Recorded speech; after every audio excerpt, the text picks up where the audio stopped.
कहते हैं सच्चा प्रेम न समय की बेड़ियों में बनता है न ही सत्ता की सीमाओं में। मालवा की उस पावन भूमि में जहां नर्मदा की लहरें अनंत काल से बहती है, एक प्रेम कथा की गूंज आज भी सुनाई देती है। सुल्तान बाज बहादुर और सुंदर रानी रूपमती की प्रेम कहानी।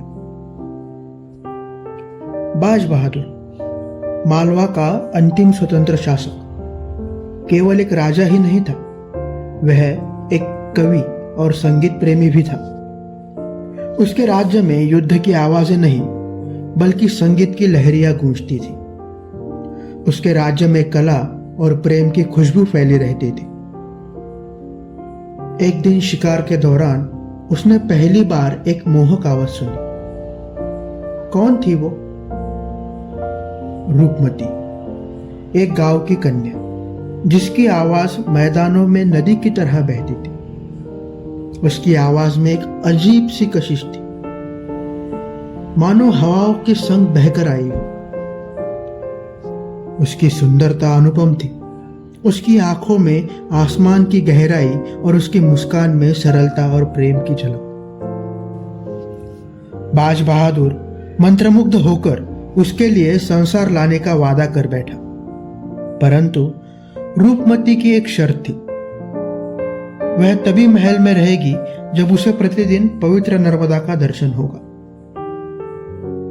उसके लिए बाज बहादुर ने मांडू की पहाड़ियों पर एक शानदार महल बनवाया, जहां से नर्मदा की पवित्र लहरें सदैव दृष्टिगत होती थी। दोनों ने साथ में संगीत और प्रेम की ऐसी धारा बहाई कि मांडू की फिजाओं में उनकी धुनें गूंजने लगी। उनके प्रेम की कहानियां गाई जाने लगी। उनके सुर और ताल लोगों के दिलों में बस गए।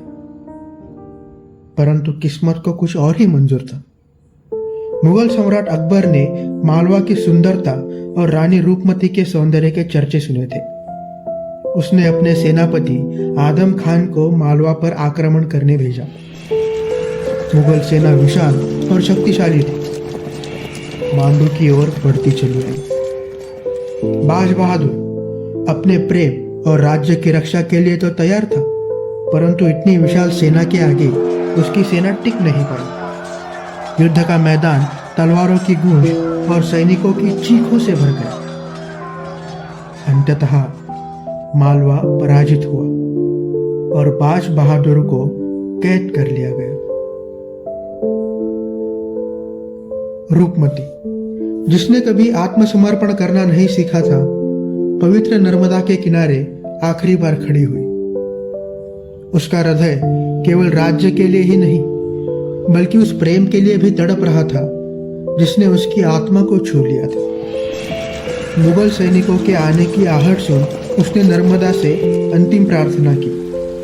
वह नदी जो उसकी खुशियों और दुखों की साक्षी थी, उसने जहर पी लिया। पराधीनता को अस्वीकार करते हुए अमर प्रेम की मिसाल बन गई। कहते हैं कि बाद में जब अकबर को रानी रूपमती के बारे में पता चला तो वह बहुत दुखी हो गए। उसने बाज बहादुर को रिहा कर दिया। जहां रानी रूपमती की समाधि थी, वहीं पर बाज बहादुर ने पत्थर पर अपना सिर पटक पटक कर जान ले ली।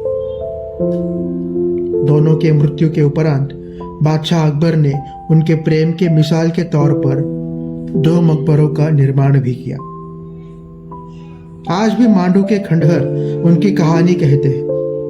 प्रेमी वहां आते हैं, रूपमती और बाज बहादुर के महलों की सैर करते हैं, शायद हवाओं में उनकी धुनों की गूंज सुनने की आस में। उनका प्रेम अमर और अविनाशी मांडू की दीवारों में बसा हुआ है। एक ऐसी गवाही जो न समय मिटा सका न साम्राज्य।